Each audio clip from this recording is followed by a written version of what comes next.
My name is Isabella Ramirez, but everyone at that table that night called me Izzy, like I was still 10 years old hiding behind my mother's skirt whispering in broken English at our first Thanksgiving in America. It had been years since I sat at a family dinner. I almost didn't come, but Grandpa asked, and I owed him more than I could ever repay. I arrived 5 minutes early, of course. That's how I've always been. Responsible. Quiet. Invisible. The house looked the same. Perfect shrubs.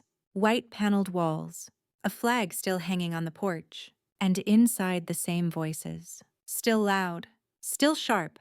Aunt Cheryl's laugh hit me before the door opened. Fake. Sweetened with too much wine. Then came the comments. Oh, Izzy, you're still so ethnic? You've still got that cute little accent, don't you? It wasn't a question. It was a warning. The kind that says, don't get too comfortable. I smiled, like I always did. Polite, small, like they preferred me. The table was already set. 12 chairs. Too much food. Too many secrets. Brianna was there, of course. Perfect Brianna. Cousin by blood, rival by design. Her hair was too smooth. Her lipstick too perfect. Her smile too fake. She leaned in, hugged me like we were close, then whispered, "You look great, Izzy." I mean, considering. Considering what exactly? I sat between Uncle Rick and Grandpa. That was Grandpa's doing. He still protected me even when he didn't say a word. They talked like I wasn't there. About investments, real estate, golf kids these days. They used words like illegals and those people like I wasn't one of them. Like I hadn't been one of those kids. I stirred my mashed potatoes slowly, kept my mouth shut, like always. Then came the moment. Rick, Uncle. Rick decided it was time for a joke. "Hey, Izzy," he said loud enough for everyone to hear. "You still say sheet when you mean seat." The table exploded in laughter. Even the kids snickered. I looked at Grandpa. He didn't laugh. He didn't even smile. He just looked at me, eyes steady. A silent question. "Is it time yet?" Not yet. So I laughed too. Quietly. Let them think I was still that girl who swallowed shame with cranberry sauce. But inside, something cracked. It's funny, isn't it? How years of dignity can be crushed in one sentence. One word. One tone. They didn't mock my accent. They mocked who I was. Where I came from. The fire I tamed to make it this far. I was done hiding it. But not yet. No, not at the dinner table. Not while the turkey was still warm and the wine still flowing. No, revenge tastes best when it's unexpected. So I smiled again and said in my cute little accent, "Well, Uncle Rick, if I ever buy this house, I'll make sure the sheet fits the seat." More laughter. This time awkward. They didn't get the joke, but Grandpa did. He chuckled under his breath and slipped a folded piece of paper under my plate. I didn't open it yet, because that's how the game works. You let them laugh. You let them underestimate you. You let them believe the mask you wear was made for you, not by you. You smile, you nod, and you wait. Because when the moment comes, and it will come, you don't raise your voice. You raise the stakes. And when you do, they'll remember every word they ever used to belittle you. Every joke, every smirk, every dig. They'll remember it the moment you take the mic and flip the script. But we're not there yet. This is just the first course. And trust me, the main dish is still coming. So if you've ever been laughed at for how you speak, if you've ever been told you weren't enough, not white enough, not rich enough, not smart enough, this story is for you. Hit subscribe, because by the end of this dinner, they won't be laughing anymore. The clink of wine glasses was supposed to signal warmth, togetherness, family, but to me it sounded like a warning bell. "Cheers to family," Aunt Cheryl declared, raising her oversized goblet with a theatrical smile. "To traditions, to blessings, and to our guests." Everyone turned toward me. I smiled back, like a guest in my own bloodline. The air was thick with perfume and judgment. The roasted turkey steamed in the center of the table, surrounded by glistening sweet potatoes, buttered rolls, and tension. You'd think it was a Norman Rockwell painting, but the real art was in how they made you feel unwelcome, without ever saying it outright. They didn't have to Rick carved the turkey like he was running for mayor, loud, showy, cutting through things just a bit too aggressively. Leg or breast, Izzy? He smirked. Wait, can you say breast without an accent? Laughter again. I forced a chuckle, swallowing the bile. I'd been here before, not at this table, but in this feeling. Like an exhibit. Like a foreign object inside a pristine American room. Brianna leaned in, whispered, "You're so good at taking jokes." I could never. Then she handed me a breadbasket. I noticed something small, deliberate, like she always did. The basket was already at my end, but she handed it to me anyway. To serve. I passed it around without a word.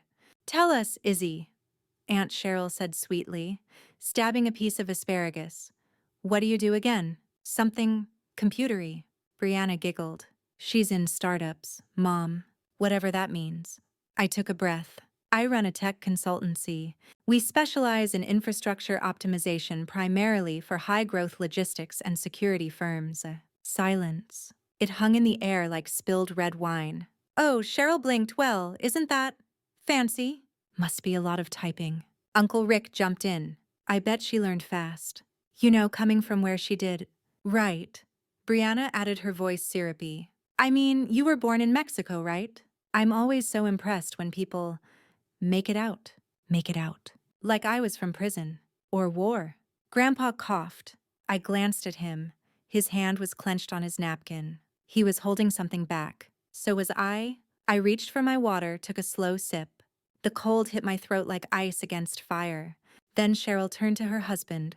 "Rick, remember that story you told last week? About the hotel clerk with the heavy accent?" My stomach turned. Rick smirked like a man setting a trap he thought you were too dumb to see. "Oh yeah." He nodded. "She sounded just like Izzy." I couldn't understand a word. They were doing it again. That thing white suburban families do, mocking you but calling it just a joke. Painting it as funny, harmless. Like they're just teasing, not dissecting your identity with dull butter knives. That's when Brianna chimed in again. "Honestly, I think accents are kinda charming. Like, exotic. It's just that sometimes it makes people sound less credible." She turned to me with a grin. "Not you, Izzy. You're doing amazing." Like I was a toddler who hadn't spilled her juice. Something inside me stirred. I wanted to scream. I wanted to flip the table. I wanted to remind them that I funded half their family business. That I paid the silent salaries of 3 people sitting here through shell corporations they'd never trace back to me. But not yet. Instead, I looked at Brianna. "Thanks," I said calmly. "Credibility's important. Especially when your voice is the first thing people hear and judge." She nodded, missing the weight of the sentence. They all did. That's when Grandpa shifted in his seat. He leaned close and whispered just loud enough for me to hear. "You still have the paper." I nodded. It was still under my plate.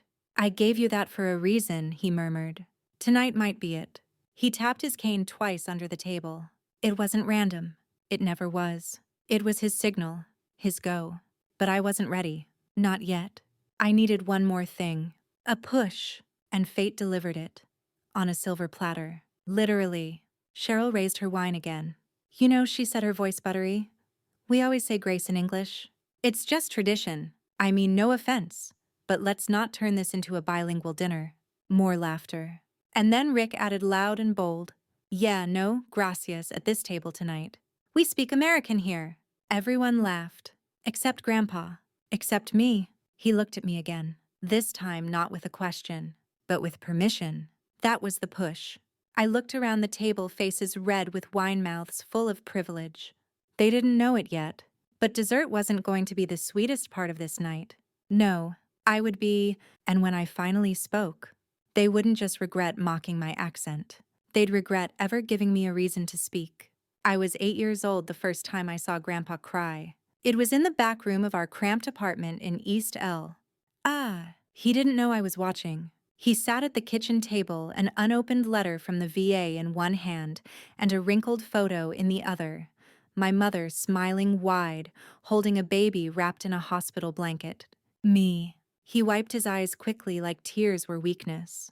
Then he folded the photo and slipped it back into his wallet next to a military badge and a worn-out banknote. That night, he sat me on his lap. And with a voice that sounded like it had scraped through gravel and gunpowder, he said, "One day, Izzy, you're going to speak so powerfully they'll have no choice but to listen." I didn't know what he meant. Not then. But I remembered that moment every time someone mocked my voice. Every time a teacher paused after calling my name. Every time someone repeated what I said with a smirk turning my vowels into weapons. My mother used to say, "Tu acento es una flor. Nunca lo escondas." Your accent is a flower. Never hide it. But hiding was easier, so I did. I softened my syllables. I watched YouTube videos on neutral American pronunciation.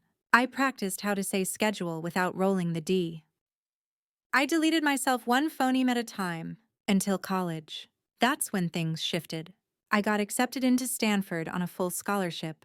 People thought it was a diversity win, but it wasn't. It was because I scored in the 99th percentile in logic analytics and computational theory. Even when I got there, though, they still stared when I spoke. Professors asked, "What country are you from?" Like it was a compliment. But something had changed. I stopped apologizing. One night, I called Grandpa after presenting a prototype to a room full of investors. It was the first time I pitched in my own voice. No filters, no rehearsed softness. Just me. I told him I thought I messed it up. He laughed. "Izzy," he said, "you walk into rooms where they don't expect you. You open your mouth and they listen even if they won't admit why. That's power. Don't ever give it back." That night, he made me a promise. When the time is right, he said, "I'll make sure the ones who laughed at you get to hear you speak one last time." I thought it was just sentimental. An old man trying to comfort his granddaughter. But then came the paper. He handed it to me 3 months ago. No explanation. Just said, "Put it in your purse. Don't open it until it hurts." And tonight, it hurt. Not because they mocked my accent. That was old news. It hurt because they still saw me as someone who needed to be tolerated, as a story to tell at brunch, as the success case of their charity, their immigration stance, their open-mindedness. I wasn't real to them. I was decorative. So after the wine was refilled, after the third round of jokes, after Brianna called me inspiring like she was petting a rescue dog, I reached under my plate. The envelope was still there, crisp, heavy, unopened. I felt its weight in my hands. The room was noisy, laughter forks clinking, casual cruelty bouncing off polished walls. I tuned them out.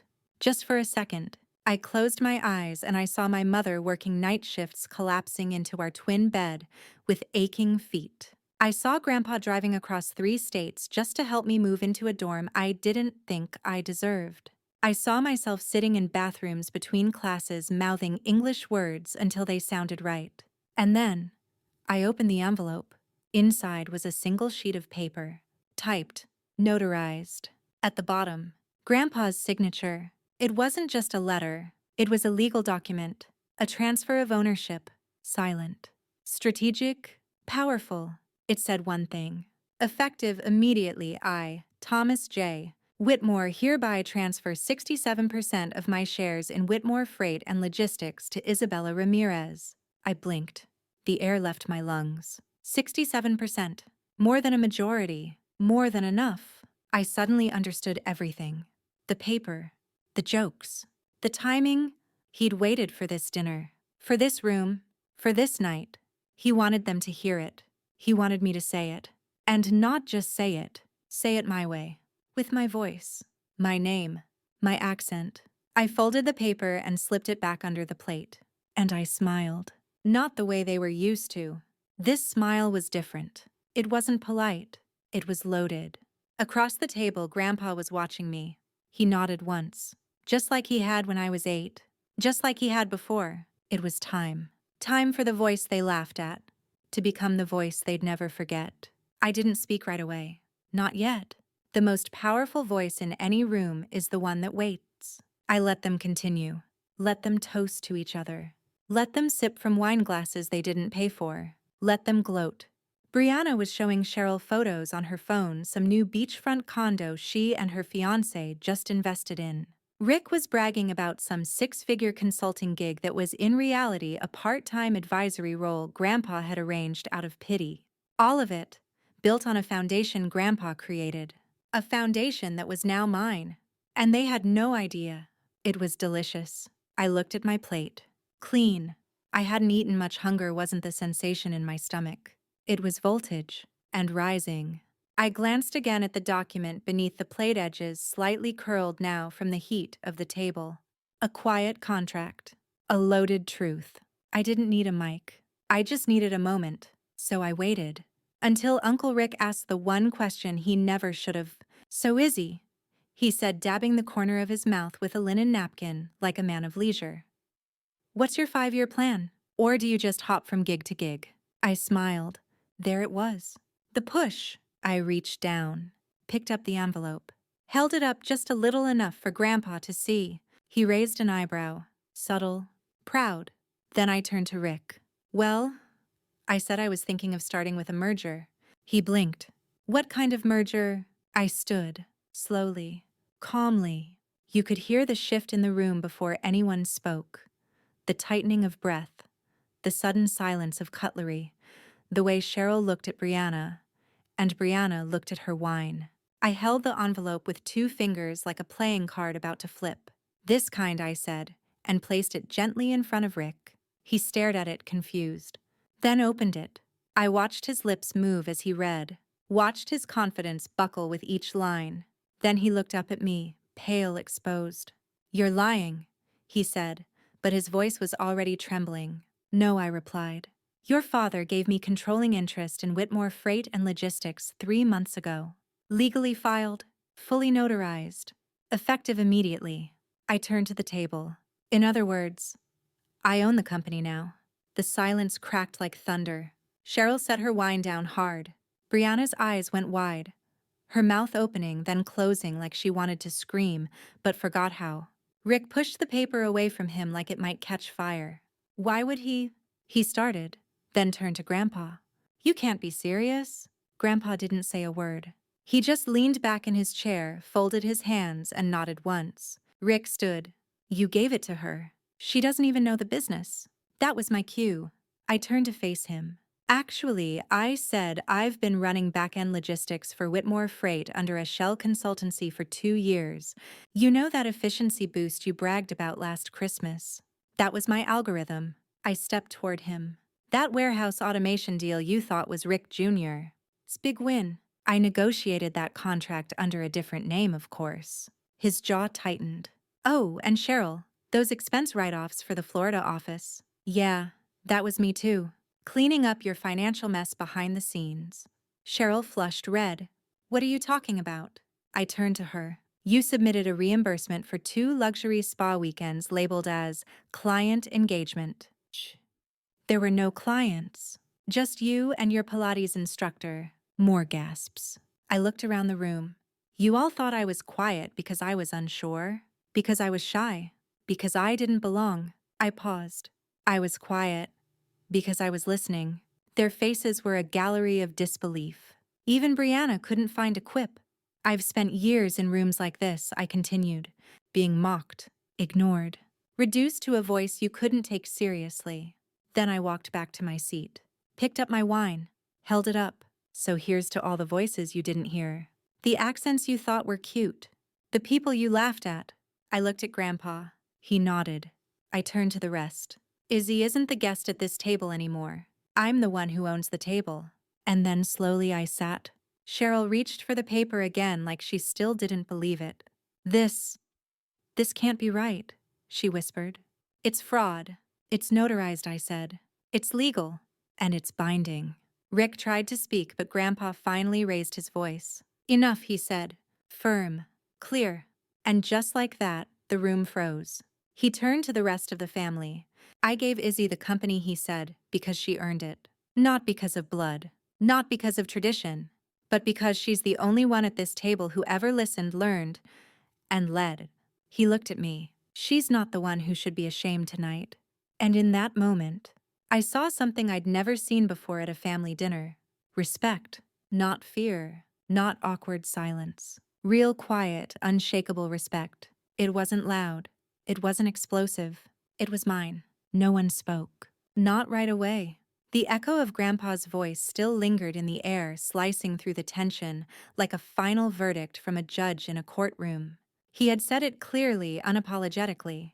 I gave Izzy the company because she earned it. I looked around the table. 12 faces, 12 forks held midair. It was like someone had frozen the scene, paused the show, and left them to sit with the truth. Cheryl blinked first. She pushed her chair back slightly, lips pursed so tightly they were turning white. "This is outrageous," she hissed. "You didn't even tell us. You blindsided the family." Grandpa took a slow sip of water, then calmly replied, "No, Cheryl. I simply stopped pretending your opinions were required." The air went colder. Rick was still holding the paper like it might vanish if he stared long enough. He looked like a man reading his own obituary. And maybe in a way he was. "The board will never approve this," he muttered. I didn't need to respond. Grandpa did. "They already did," he said. "Last month. I made sure of it. And just so there's no confusion, Izzy has full executive authority as of this week." Brianna scoffed. "You can't just drop this bombshell at dinner and expect us to applaud it."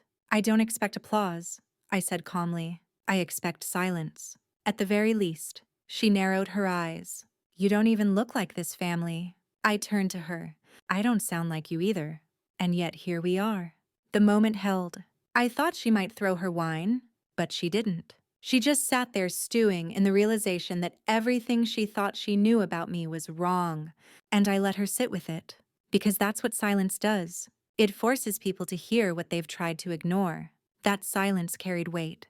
Heavier than the roast turkey, heavier than the tension. It was the weight of inheritance, not just money or shares or power, but the kind of inheritance that comes from resilience, from surviving every dinner where I had to laugh off cruelty just to get through dessert. This wasn't revenge. This was reclamation. Cheryl cleared her throat again, as if trying to reassert control. "I just think family decisions should involve the family. We're not saying you haven't worked hard, Izzy. But it's aggressive. And frankly, unnecessary." Unnecessary. The word landed like spit in my face. I stood again. But this time, I didn't raise my voice. I didn't need to. "You know what's unnecessary, Cheryl." The room went still again. "It's unnecessary for a teenage girl to sit at this table and pretend not to understand the jokes made at her expense. It's unnecessary to translate your own name into something easier, just so people stop sighing when they call roll. It's unnecessary to work twice as hard for half the credit, just to prove that you belong in a room you built from the ground up." I looked right at her. What I did wasn't aggressive. It was deliberate. I turned to the whole room now. I could have bought this company anonymously. I could have pulled the strings behind the scenes for the rest of my life, and none of you would have known. But I wanted you to know. I wanted this moment so you could finally see me. I sat again slowly and let the silence settle. Even the kids had stopped fidgeting. Even they could sense something had shifted. Brianna finally found her voice. "So what now?" she asked. I didn't answer right away. Instead, I looked at Grandpa. His expression was calm, almost peaceful. He knew I was ready. "I'm restructuring operations," I said finally, "which means a lot of old habits will be broken. Positions reevaluated. Nepotism won't be a currency anymore." Rick stiffened. "You're firing me." "No," I said. "I'm giving you a chance to reapply, like everyone else." You could practically hear his ego crumpling inside his chest. Brianna spoke again, but softer this time. "And me," I met her gaze.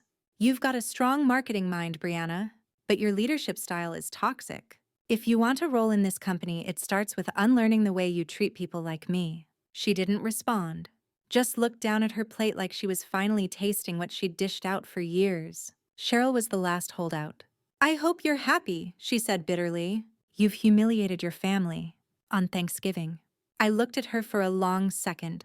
Then I smiled. "No, Cheryl. I honored my family. The one that raised me, supported me, and believed in me when you didn't." I placed my hand over Grandpa's. He gave it a light squeeze. Then I added, "And by the way, Thanksgiving is about giving thanks. I'm thankful for the silence I kept all these years. Because now when I speak, every word matters." The room didn't clap. There was no applause. Just a long, raw, undeniable stillness. Sometimes silence isn't emptiness. It's clarity. And in that moment, I saw it in their faces. They didn't just hear me. They finally saw me. They say revenge is a dish best served cold. But what they never tell you is how long you have to wait for the kitchen to open. I didn't become CEO overnight. I became invisible first. And that took years. While Brianna was posting selfies on yachts she didn't pay for, I was studying code in a windowless dorm room with 3 jobs and 2 hours of sleep. While Rick was golfing on Friday mornings, I was decoding corporate audits with black coffee and gray hair at 23 though. While Cheryl was hosting wine clubs where I was never invited, I was flying across the country, shaking hands with investors who called me Isabel and didn't look twice. And still I smiled, every time, because I knew something they didn't. I was playing the long game. The kind of game where you don't show your cards. You build your deck in silence. I built mine with every small decision they dismissed. Every internship they rolled their eyes at. Every language I spoke that they didn't understand. Not just Spanish or English, but code strategy and patience. That was the real language of power. And Grandpa, he was the only one who ever noticed. He never told me how proud he was with words. But when I got my first promotion, he mailed me a fountain pen. No note. When I launched my second startup, he sent me a bottle of scotch with a post-it that just said, "For when it works, not if." And when I failed, because I did fail, he didn't call to console me. He sent me a copy of his old army handbook dog-eared at a page that said, "Retreat is not defeat. It's a maneuver." That's when I knew. He'd been playing the long game too, not just with me, with all of them.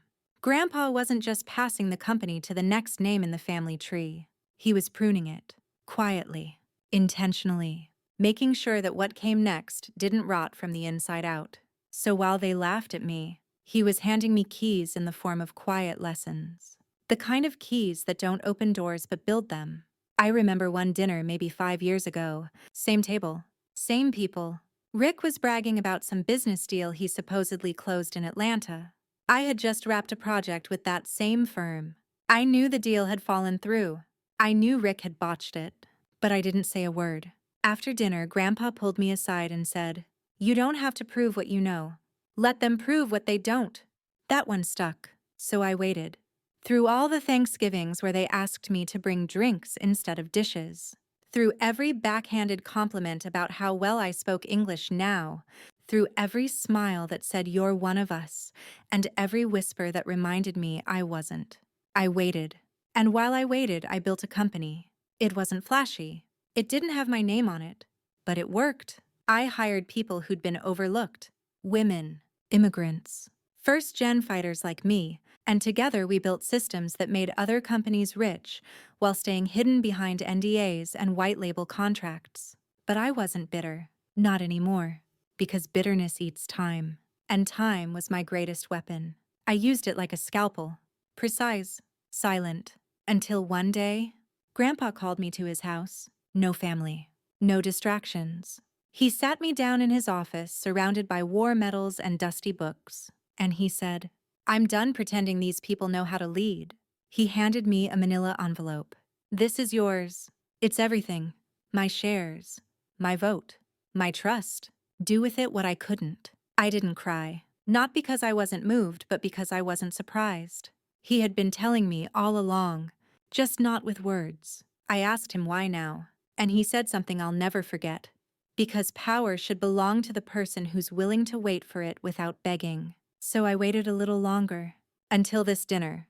Until they laughed at my voice. Until they confirmed once again that they hadn't changed. And now the waiting is over. They don't know it yet, but their world is about to shift.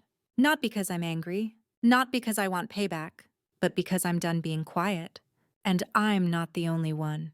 There are girls out there right now whispering to themselves in mirrors, practicing American vowels, trying to erase the rhythm of their mother's tongue.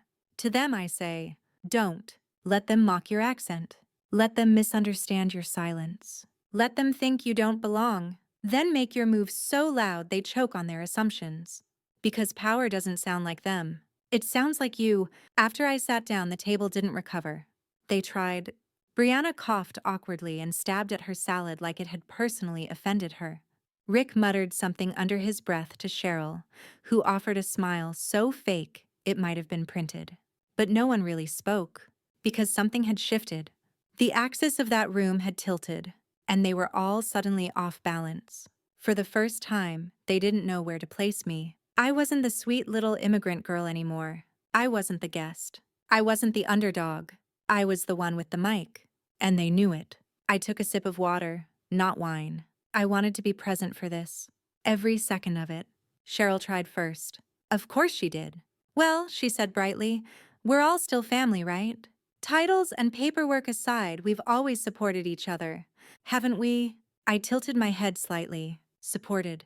I said calmly. You mean like when you refused to vote for Grandpa's expansion plan because I was the one who drafted it? Her smile faltered. That wasn't personal. Everything's personal when you only say no to the brown girl in the room, I replied. Silence again. Rick shifted in his chair. Look, maybe this is all a big misunderstanding. I mean, sure, maybe Dad's trying to, I don't know, make a point. He's making a legacy, I interrupted. And it just doesn't include your ego anymore. He slammed his napkin on the table. You think you're better than us now? I met his glare. No, I know I worked harder. He stood chest-puffed. The kind of man used to barking to get his way. You might own the company on paper, Izzy, but you don't have the experience. I built the logistics engine that tripled company profit margins in Q2, I said flatly. He blinked. You've seen the numbers, I added. You just thought someone like me couldn't be behind them. I turned to Brianna, who was now frozen in place, her fork hovering over her untouched plate. And you, I said. You want to know the saddest part? She said nothing. I continued. I used to admire you. When we were kids, you were bold, loud, pretty, unapologetic, everything I thought I wasn't allowed to be. Brianna blinked, suddenly looking far younger than usual. But the older we got, the more I realized something I said softly. You weren't bold. You were protected. Loud, because no one ever told you to be quiet. Unapologetic, because you never had to be sorry for anything. She didn't deny it. She didn't even look away.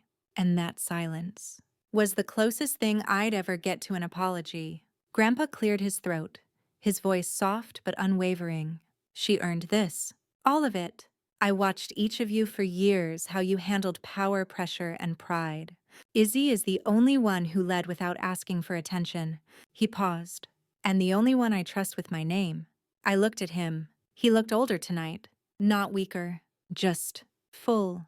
Like he had finally emptied the last burden he'd carried for too long. I know what you're thinking, I said to the table. That this is revenge. That I waited for the perfect moment to embarrass you. I let that sink in. But you're wrong. I stood again. This time not with rage, but with peace. This wasn't about revenge. This was about recognition. Of the sacrifices that got ignored.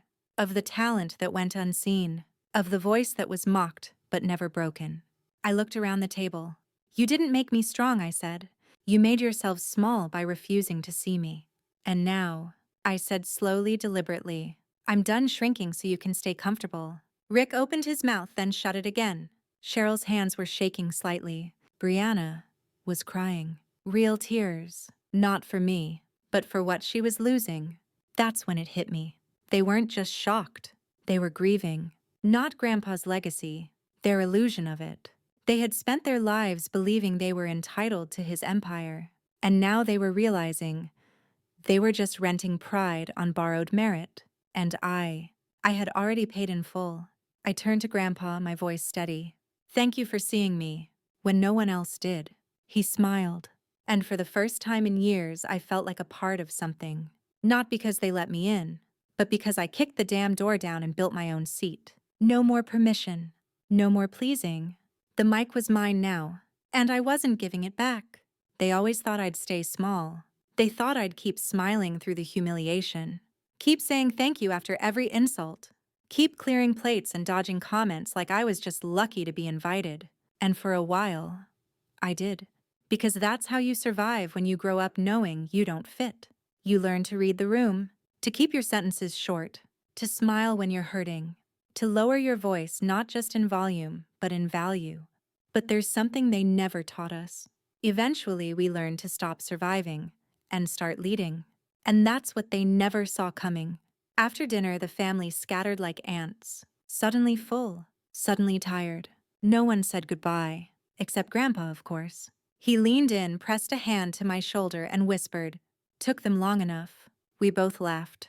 It was the kind of laugh you save for the end of a long war, not the loud kind, the earned kind. Rick was already in the den, pretending to check emails. Brianna lingered in the hallway like she wanted to say something but didn't know how. Cheryl disappeared into the kitchen, banging dishes louder than necessary, a passive-aggressive concerto. I didn't care, because I had already won the only battle that mattered, being seen, on my terms. I stepped outside onto the porch for air. The night was cool, quiet, the way it always is after something sacred shifts. I sat on the steps and pulled out my phone. There, it was the email I had scheduled to send 3 hours ago. Subject line: effective immediately. New executive transition. I hit send. Inside that email was everything. A letter of introduction to the company from me, written in my voice accent and all. An internal restructuring plan. Promotions for the overlooked, and release forms for those who had been coasting too long. Rick's name was on that last list. I wasn't firing him to be cruel. I was firing him because it was time, because Grandpa had protected him for far too long, and because I wasn't going to carry anyone who didn't carry their weight. The porch light flickered. Footsteps. Brianna. She sat beside me, quiet. I didn't speak. She took a breath. I didn't know, she said finally. I waited. "I thought you were just coasting, like the rest of us. I didn't think you were actually building something." I turned to her. "You didn't want to know?" She looked down at her hands. "You're right. That silence between us, it wasn't cold anymore. It was just honest." And then she asked the question I never expected. "Is there a place for me in your version of this?" I studied her. Not the makeup, not the polished hair or the expensive coat. Just her. Tired. Cracked. Real. "I don't build kingdoms for revenge," I said quietly. "I build them so people like us don't have to beg for chairs." She nodded slowly. "Then tell me what I need to unlearn." It wasn't an apology, but it was a start. And sometimes that's enough. The door creaked open behind us. "Grandpa." He walked out slowly, holding 2 cups of tea, handed one to each of us. "You know," he said, settling into his rocking chair, "I always hoped it would be the two of you, not against each other, but beside." Brianna glanced at me. I nodded. Maybe I said, "But the rules have changed now." Grandpa chuckled. "Good," he said. "They needed changing." We sat there, the 3 of us. A new table forming, no linen, no silverware, no fake smiles. Just space. And clarity. I watched as the wind picked up the leaves in the yard. The same yard where we used to play tag as kids. Where Brianna once told me at 9 years old, "You can't be president. You weren't even born here." She didn't remember that. But I did. And still I offered her a seat. Because that's the power of playing the long game. You don't just take back what they stole. You redefine what it means to win. That night, I went home to my apartment. Clean, simple, mine. I sat at my desk and opened a new document. Title: A Voice. They'll Never Mock Again. And I started writing not about them, but about her. The little girl who learned to shrink herself to survive. Who whispered instead of shouted. Who twisted her tongue to sound normal. Who cried in bathroom stalls and kept going anyway. This story was for her. And for every version of her still out there. Because when I finally stood up at that dinner table, I wasn't just speaking for myself. I was speaking for all of us. And I won't stop. Not now. Not ever. Not everyone at that table mocked me. Some just stayed quiet. They didn't laugh. They didn't join in. But they didn't stop it either. They looked down. They sipped their wine. They waited for the moment to pass, so they could go back to pretending nothing had happened. Those are the ones I think about the most. Not Rick, not Cheryl, not even Brianna, but the ones who sat in silence. The cousins, the in-laws, the family friends. The ones who smiled at me afterward and whispered, "You handled that so well?" As if grace under fire was the goal. As if not burning the house down somehow made me noble. But here's the truth. Silence doesn't make you innocent. It makes you a witness. And witnesses have power. The power to speak or the power to protect what's broken. I remember making eye contact with one of them, Julia, my second cousin's wife. She had just married into the family a year before. She worked in education, wore quiet colors, and complimented my earrings when I walked in. During Rick's jokes, she didn't laugh. She looked uncomfortable, shifted in her seat. She even glanced at Cheryl as if to say, "Should we stop this?" But she didn't say a word. Later that night, while everyone was pretending to enjoy dessert, she caught me in the hallway. She looked down first. "Always a bad sign." "I just wanted to say," she murmured, "I'm really sorry for what happened at dinner." I nodded, but I didn't let her off the hook. "So why didn't you say anything?" She blinked, caught off guard. I didn't want to make things worse." That answer, that one, I've heard it my entire life. From teachers who watched classmates mimic my accent. From professors who saw me passed over for research. From employers who apologized for choosing someone a better fit. They never wanted to make things worse, but they never tried to make them better. And that's the tragedy of complicity. It always feels harmless until you realize who paid the price for your comfort. I didn't lash out at Julia, but I didn't hug her either. I just said, "I get it, but next time, don't let your discomfort be louder than your voice." She nodded quietly, ashamed. I don't know if she'll remember that moment, but I will, because it reminded me of how many times I had done the same. Not spoken up, not caused waves, not stood up for someone being humiliated because I didn't want to become the next target. We all carry those silences, and they weigh more than we think. Back at the table, Grandpa watched me as I returned from the hall. He didn't ask what was said. He didn't need to. He simply said, "It's harder to be quiet once you've heard your own voice out loud." He was right. After that dinner, everything got louder inside me. I noticed every micro-silence, every polite laugh at an inappropriate joke, every forced smile from someone trying to keep peace by swallowing dignity. It made me think about every time I'd been told I was too sensitive, too emotional, or my favorite, too dramatic. And I realized something. They were never uncomfortable with my accent. They were uncomfortable with the fact that I never gave up trying to be heard. Because once you stop apologizing for your voice, people have to face the things they used to say without consequence. I spent the next week at the office. The real office, not the holiday table, not the family poker game in disguise. I walked through those doors not as Izzy, the intern who talks weird, but as the CEO. I held meetings. I reviewed files with people who never looked me in the eye before. I called out unethical contracts, promoted people who had been buried in the back of the org chart for years. And I listened, not to the loud ones, but to the quiet ones, the overlooked, the silenced, the shy. The ones who spoke slowly because they translated every sentence in their heads. The ones who didn't speak at all unless you gave them space. I heard them because I knew what it felt like to be unheard. And when I spoke, I didn't soften my voice. I didn't slow down for comfort. I didn't Americanize my inflection. I owned it. And something strange happened. People followed. Not because I yelled, not because I demanded, but because they saw that I wasn't afraid to sound like me anymore. I became the kind of leader I needed at that dinner table. The kind who didn't laugh just to blend in. The kind who made space without asking for permission. The kind who didn't confuse silence with safety. The truth is that night wasn't just about revenge or business or family legacy. It was about voice, about reclaiming what I had once tried to erase, not just for me, but for every person who's ever been laughed at for how they sound, and still walked into the room anyway. Because the world doesn't need more perfect pronunciation. It needs more people brave enough to speak with their real voice, even if it shakes. Especially if it shakes. When I was 10, I stopped speaking Spanish at school. It wasn't a choice. It was survival. I had answered a question in class, not even a full sentence, just a single word. "Sí." The room went still. And then the laughter came. Someone said, "You mean sí? Are you a fish now?" Another boy started mimicking me. "Sí, sí, señorita, tacos and burritos." Even the teacher laughed. She tried to cover it, of course. That tight, polite giggle, the kind that says, "You're different, but we'll tolerate you if you behave." So that night I went home and told my mother I didn't want to speak Spanish anymore. She cried. And I didn't understand why not then. I thought I was helping us blend in. I thought I was protecting myself. But now I know.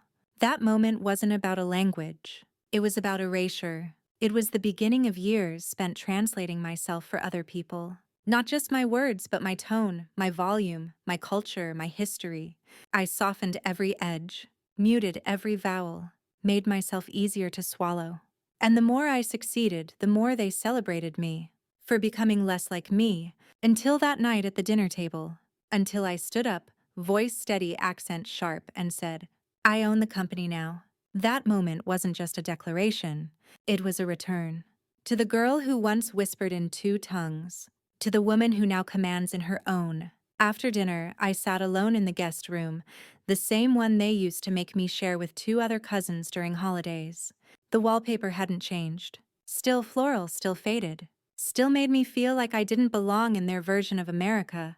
But I wasn't that girl anymore. I pulled out my laptop, logged into the back end of Whitmore Freight and Logistics, and clicked publish on the first internal policy update of my tenure as CEO. It was titled, "Language is not a liability."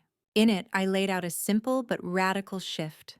Company-wide training on inclusive communication, recruitment expansion to multilingual talent pools, a ban on mocking accents in any internal or external context, and a new tagline for the brand, driven by diversity, powered by precision. I stared at the screen after I hit save. It didn't feel like revenge. It felt like truth. The next morning, I came down to the kitchen early. Too early for the rest of them. Except Grandpa. He was already there, sitting at the counter, sipping black coffee like he had every morning of my life. He looked up as I entered. "You didn't sleep much," he said. "No," I replied. "Too many ghosts in that wallpaper." He chuckled. "I remember when you were little, you asked me if one day your voice would sound like everyone else's." I did remember, vividly. I'd been teased at recess for saying chocolate with 4 syllables, not 3. He had picked me up early, bought me ice cream, and never said a word about the tears. Until now. "You were never supposed to sound like them, Izzy," he said. "You were supposed to sound like you. They just needed time to catch up." I sat beside him. "Do you think they ever will?" I asked. He sipped his coffee, shrugged. "Doesn't matter," he said. "They don't get a vote anymore."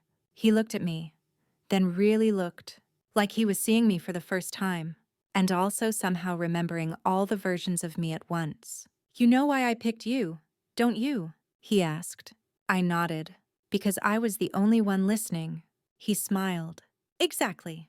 The others were too busy talking. I finished my coffee in silence, watching the sunlight crawl across the tile.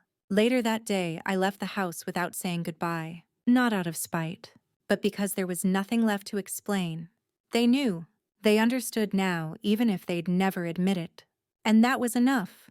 Back at the office, I walked through the lobby, and for the first time, someone at the front desk greeted me without hesitation. "Morning, Ms. Ramirez." Not Miss.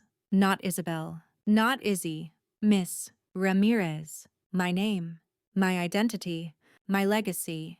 I stepped into the elevator and caught a glimpse of myself in the mirrored wall. Same face. Same voice. But no more translation. From that day forward, I would never soften who I was to make others feel comfortable. I had spent too long editing myself for audiences that didn't deserve the performance. Now, they could listen. Or they could leave. Either way, I wouldn't be silent again. The first Monday after Thanksgiving felt different. Not just in the air, though, even that seemed sharper, crisper, like the city had exhaled. But in me. I walked into the Whitmore Freight and Logistics headquarters through the front entrance. Not the side. Not the employee lot. Not the way they used to tell me was easier for interns. I walked in like I owned it. Because I did. The receptionist, a woman named Evelyn, who used to barely look up from her keyboard when I passed, stood immediately. "Good morning, Ms. Ramirez. The boardroom's been prepped." Her voice held a trace of not fear, not quite respect either, something in between. Recognition. The people who once saw me as Rick's brown niece were suddenly remembering every time they overlooked me, every joke, every skipped greeting, every assignment passed over, and now they were scrambling to rewrite their memories of me, trying to paint themselves as allies in a story they never supported. It would have been easy to gloat, to walk in, sit at the head of the table, and announce my arrival with fireworks. But that's not how change lasts. Change doesn't scream, it builds. I stepped into the boardroom a few minutes before the 9 a. meeting. 12 leather chairs, 11 men, one empty seat at the head. They all looked up when I entered, some surprised, some tense, one or two with that fake corporate smile. Rick was there too. He hadn't been officially removed yet. I'd given him a choice: resign gracefully, or stay and be publicly outperformed. He chose pride. Of course. I didn't even look at him. I set my folder down at the head seat, opened it slowly, then sat. Silence. Good. Let's begin, I said. I led with numbers, not vengeance, not emotion, just results. Increased productivity from my optimization system. Plan on 37%. Cost savings on fleet logistics through new AI routes. 1 year. 4 million. Overhaul of warehouse safety protocols. 28% drop in employee injuries. Contracts secured under my previous consultancy. 19 totaling 8 low. 3 million in gross profit. And then I said something that caught even me off guard. Some of you didn't know I was doing this work. That's understandable. You weren't supposed to. I let that hang there. But I did it anyway, because I believed in this company, long before it believed in me. I could see it in their eyes, the quiet recalibration, the way they were reweighing every past interaction with me. Then I addressed the thing everyone was waiting for. As of this morning, Rick Whitmore is being relieved of his executive responsibilities. This decision is final.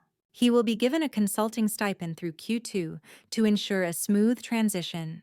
I didn't look at him, but I heard the sharp inhale, the scrape of his chair. He stood. You can't just. I looked up then. Just once. I did just. The room held its breath. And Rick. He sat back down. That was the moment I knew.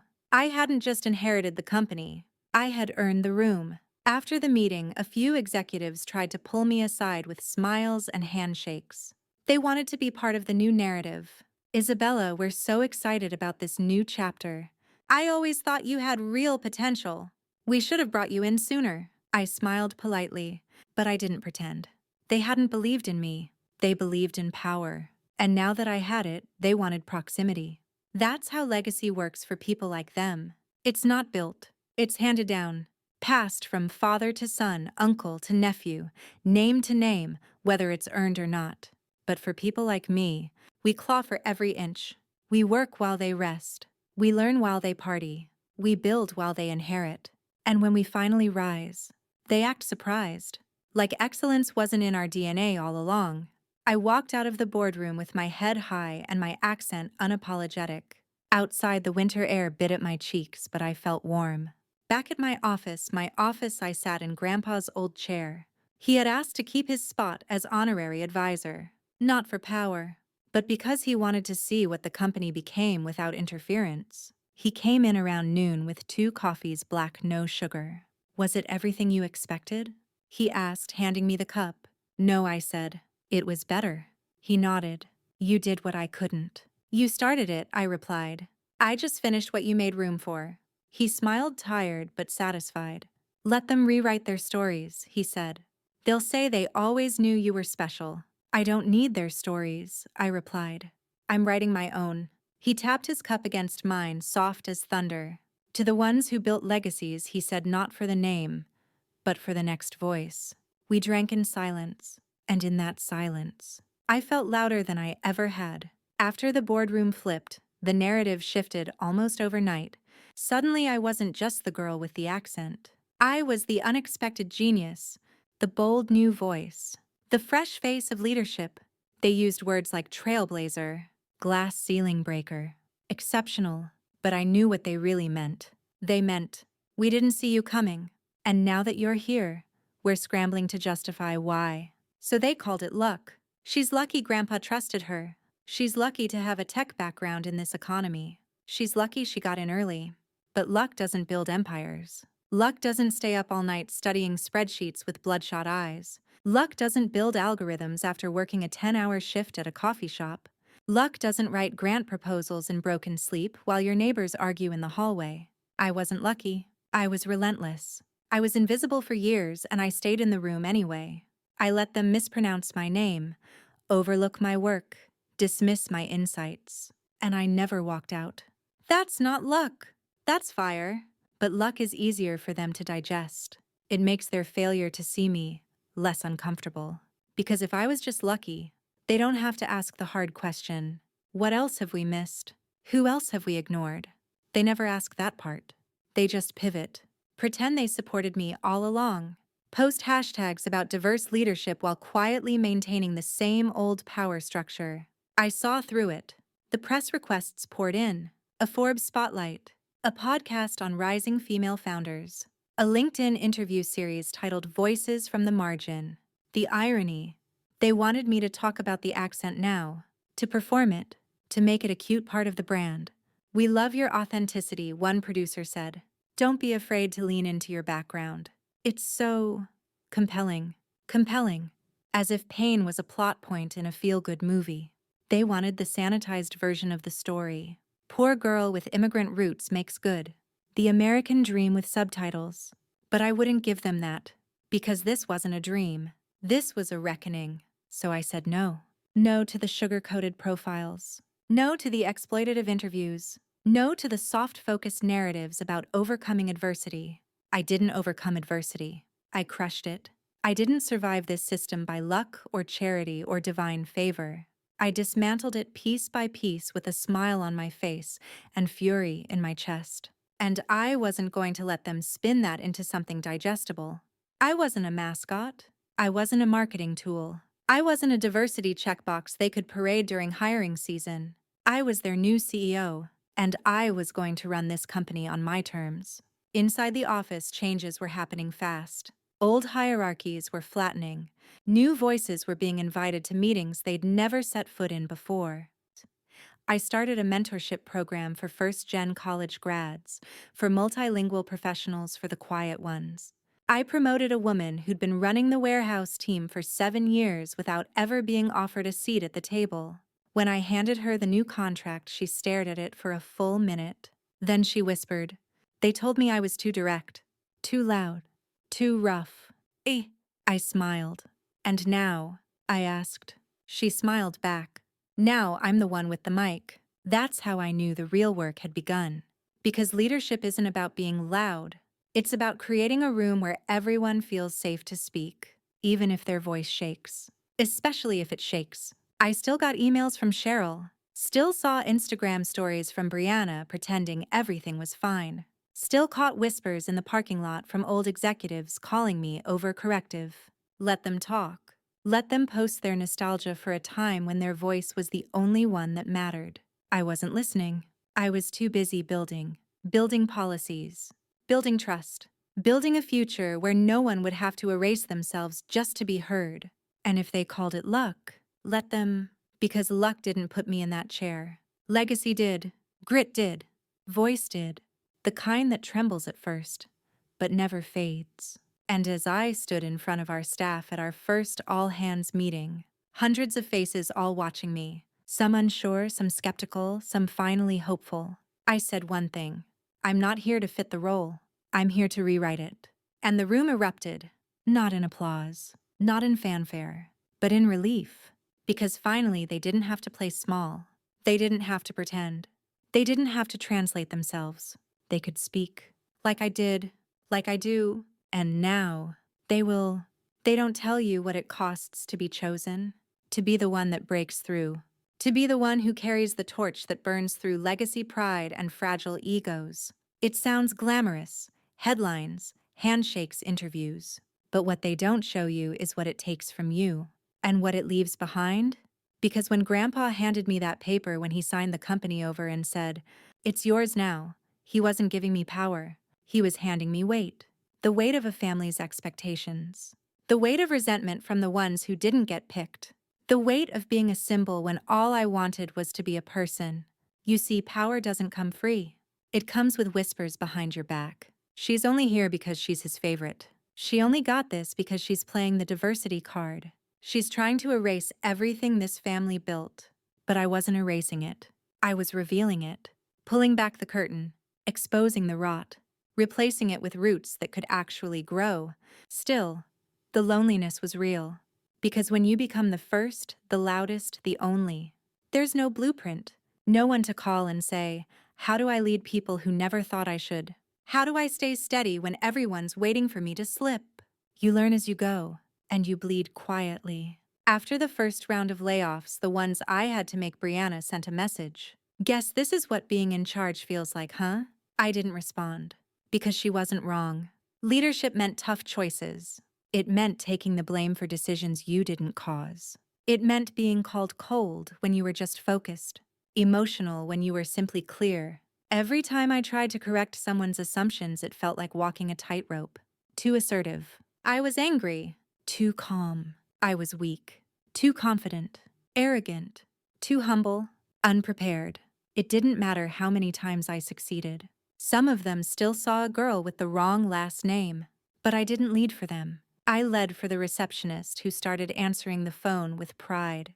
For the janitor who told me in broken English, "Thank you, boss, for making us visible." For the team of junior analysts, 3 women of color who stopped asking for permission to speak. They were watching me, not to see if I failed, but to see if they could follow. So I kept showing up, kept holding the line, kept writing policies with their names in mind, kept walking into boardrooms like I belonged, even when no one said it out loud. And late at night, when the office was quiet, I'd sit alone with Grandpa's old mug, the one that said "earned not given." I finally understood it. Because being chosen doesn't mean being celebrated. It means being tested. It means walking into a legacy you didn't ask for, and transforming it into one that finally makes sense. One that fits your voice, your values, your vision. And yes, it's lonely, but there's a certain clarity in that kind of solitude.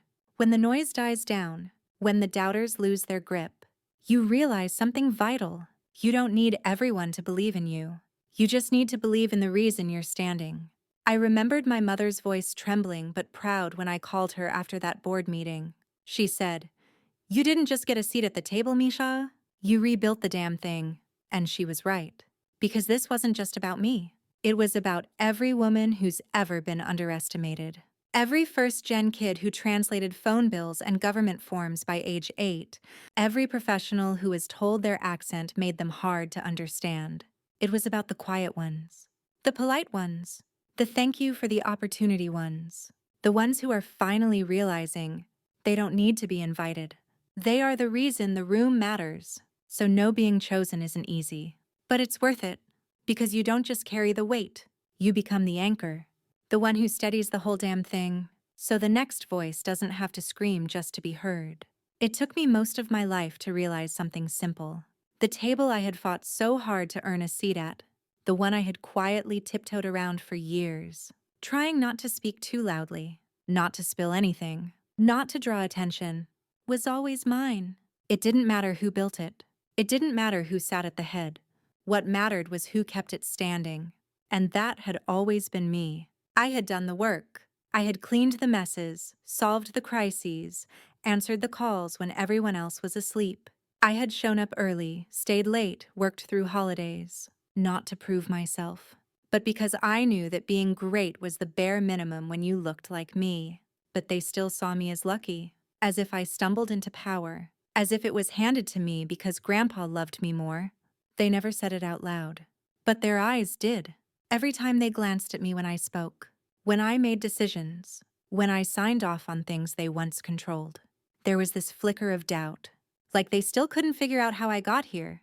And I let them wonder, because the longer they searched for reasons, the more they revealed what they never saw.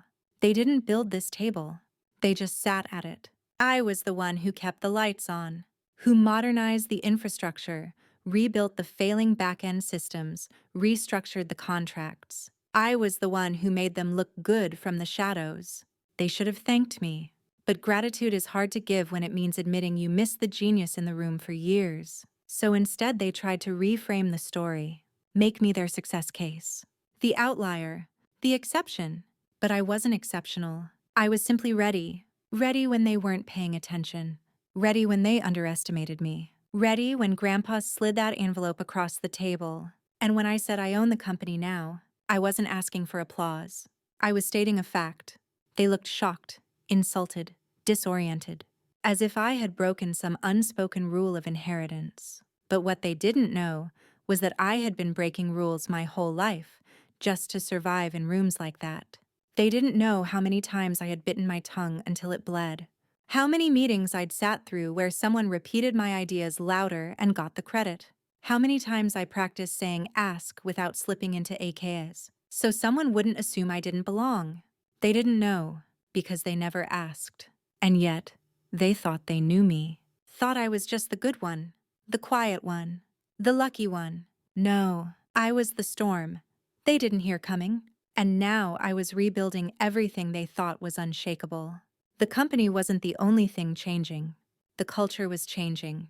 I banned internal gossip networks disguised as off-the-record feedback. I ended hiring pipelines that funneled in the same 5 Ivy League resumes. I created scholarship programs in Grandpa's name, but not for his alma mater. For ours. For the community colleges, the undocumented students, the dreamers, the girls who spoke 3 languages at home, and none of them proper enough. I hosted my first town hall a month after I took over, standing room only. Every department represented, and when I walked on stage, I didn't wear a suit. I wore a simple blouse, my mother's silver earrings, and the accent they used to mock me for, unfiltered, full, and mine. I stood in front of hundreds of employees, many of whom had been waiting their entire careers to see someone like them at the helm. And I said simply, "The door is open, and I'm not asking you to walk in like I did. I'm building you a ramp." The applause wasn't loud. It was real. And in that moment, I realized I hadn't just inherited a company. I'd inherited a responsibility to use my seat not to keep others out, but to pull more chairs up to the table that was always mine. I just had to stop asking for permission to sit at it. The next Thanksgiving was quiet. No long group text with plans. No passive-aggressive reminders from Aunt Cheryl about who brings what. No seating chart. And definitely no dinner. I hosted my own that year, not out of spite, out of intention. Because once you stop pretending, you stop showing up out of obligation. You show up for truth. For people who see you, not the ones who tolerate you. The guest list was small, 10 people maybe. Some from work, some from college. One woman I met at a leadership seminar who said, "I've never heard someone sound like me in a boardroom." And my mother, of course. She wore her favorite red shawl, the one embroidered with her mother's initials. She brought flan, not pie. We didn't say grace. We told stories. In English, in Spanish, in laughter. There was no mocking, no performance. Just voices, unapologetic, messy, human. And somewhere in the middle of the night, as I stood at the sink washing dishes with my sleeves rolled up, I realized something. They weren't laughing anymore. Not Rick, not Cheryl, not Brianna, not the others who had smirked when I said sheet instead of seat. They had gone quiet. And not because I silenced them, but because I outgrew them. I didn't fight for a seat at their table. I built a better one where people brought their real names, their real voices, their real food, and didn't have to explain any of it. That was the revenge. Not the title, not the company, but the peace. The peace that comes when you stop shrinking, when you stop translating yourself for their comfort, when you stop waiting for someone to say, "You belong," because you already do. Grandpa passed the following spring, quietly, peacefully, with a pen in his hand and a notepad by his bedside. On it, he had scribbled 4 words. "You were always ready." I cried when I found it, not because I was sad, but because I finally believed it. He had seen it before I did. He knew I wasn't lucky. I was inevitable. They mocked me once, at a dinner table built on tradition and arrogance and control. But now my voice echoes in boardrooms. Now my words shape policy. Now my presence makes space. And not just for me. For every girl who thought her accent made her less. For every child translating hospital forms for their parents. For every professional who hesitated before speaking up in meetings because their rhythm didn't match the room. To them I say, don't wait for the mic. Take it. Own it. Make them listen. Because your voice doesn't need to be perfect. It just needs to be yours. And if they ever laugh at it, good. That means they heard you. Now show them why they'll never laugh again. If you've ever felt overlooked, mocked, or made to feel like your voice didn't belong, this story is yours too. Don't wait to be invited in. Build your own space, speak your truth, and hit subscribe for more stories that turn silence into power. Because the quiet ones, we never stay quiet for long.